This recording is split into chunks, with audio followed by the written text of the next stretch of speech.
నమస్తే, good evening, welcome to 6 TV. నేను Sonia. Detail చూస్తే నాచారంలోని సెయింట్ పీటర్స్ మోడల్ స్కూల్ వద్ద ఆందోళన చోటు చేసుకుంది. అయ్యప్ప మాల వేసుకున్న విద్యార్థులని స్కూల్కి అనుమతించమని ప్రిన్సిపల్ తెలిపారు.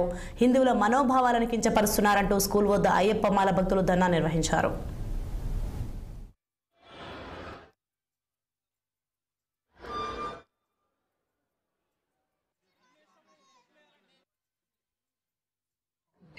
సెయింట్ పీటర్ స్కూల్లో అయ్యప్ప వేషధారణలో ఉన్నటువంటి స్వాములని ఎగ్జామ్ రాయనియట్లేదన్న విషయం మాకు తెలిసింది. నిమిషాల మీద సెయింట్ పీటర్ స్కూల్కి రావడం జరిగింది. ఏంటంటే ఇక్కడ ఉన్నటువంటి మహేష్ స్వామి వాళ్ళ కొడుకు, వాళ్ళ అన్న కొడుకు, ఇంకా మిగతా ఇద్దరు ఉన్నారు, వాళ్ళ స్వాముల కొడుకులు కూడా ఉన్నారు.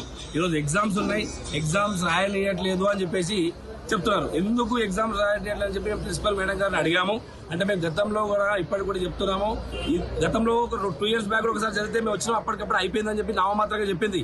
ఆ రోజు తర్వాత మళ్ళీ ఈ రోజు మళ్ళీ పునరావృతం అయింది. వచ్చినాక మేడం అడిగాము, ఏం మేడం ఏం సంగతి అంటే, మీరు అలాంటి స్కూళ్ళలోనే వేసుకోండి, బొట్టు పెట్టుకున్న స్కూళ్ళలో వేసుకోండి అని చెప్పి మేడం గారు సమాధానం ఇవ్వడం జరిగింది.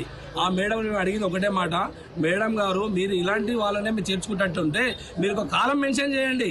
కాలం మెన్షన్ చేసి బొట్టు పెట్టుకున్న వాళ్ళు, అయ్యప్ప మాల వేసేవాళ్ళు, దుర్గామాత మాల వేసేవాళ్ళు, ఇలాంటి వాళ్ళు ఎవ్వరు కూడా, అయ్యప్ప ఆంజనేయ మాల వేసేవాళ్ళు ఎవ్వరు కూడా మా స్కూల్లో జాయిన్ కావద్దని చెప్పి ఒక కాలం పెట్టండి. అలాంటప్పుడు మేము జాయిన్ కావాలా వద్దా మేము నిర్ణయం తీసుకుంటామని చెప్పి అడగడం జరిగింది.